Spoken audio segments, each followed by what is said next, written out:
Jill Dupree here again. I want to talk about emails today. I don't know about you folk, but years ago, before we had emails, we used to get all these little flyers in the post box.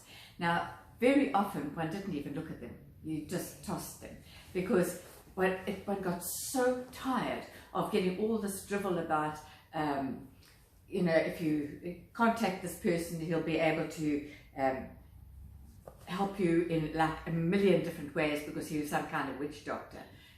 We got lots of those, and that I just tossed. But there were some that would stand out, and you'd think, this is interesting. And I know my husband absolutely loved junk mail. Some men seem to do that. I don't know why, but anyway, they do. Maybe it's because they like to buy things. And this is what you need to do when you think of either sending an email or when you're wanting to receive emails. Think of things that you're actually interested in. For instance, I'm interested in quilting. So I have asked for emails from a quilting company and a fabric company. And I get these wonderful ideas, which, and that's what one wants in an email, is to know who it comes from, that they're offering you something of value, that you're interested in, that it's not just some junk mail that you're going to just turf out, which is what one can do even on the phone. You can just delete. Isn't it great? I mean, no fun in the rubbish bin. You just delete it and all of a sudden it's gone. But the other thing that's really helpful is looking for health tips, especially if you're interested. Everybody's interested in their health. I mean, for goodness sake, you read of so many people who are either overweight or are diabetic or they've got some dreadful problem and they need to know about how to deal with it. So it's a great thing to actually get onto sites and join as subscribe to a health chat so that you can be told how to actually watch what you eat, follow the right diet. There are all these different ones like keto diets and only eating a certain amount. I like the seafood diet, you seafood and you eat it.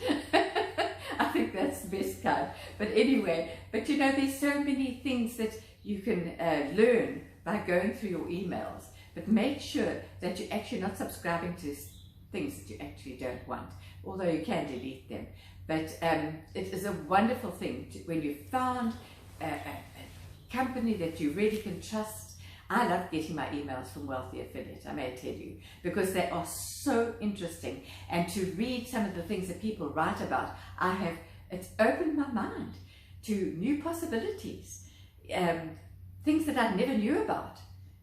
I mean, I learned about Arabian horses once, and I would never ever have heard about these things if I hadn't actually subscribed to Wealthy Affiliate and read what they've written and all the different people that are involved and learn so much about the whole world. And so going onto the World Wide Web, come on, it's so exciting. So if you ever want to do anything, subscribe to the channels that you really like. Read the things that they put out. You can always ignore the ones that you don't like. If they tell me to only eat this and this and this and I like that and that and that, I'm not going to take that advice. I'm going to eat my that and that and that, especially if it agrees with me. But nowadays, if we're talking about health and wellness and exercise, you can go onto all sorts of different channels to learn about them. But having somebody to actually write to you personally and say, dear Jill, and then they send you all the tips for that day. It's really lovely because they've actually acknowledged you. They know the things you're interested in because they actually can track what you followed, which is really, really cool. And then they let you know more about that subject.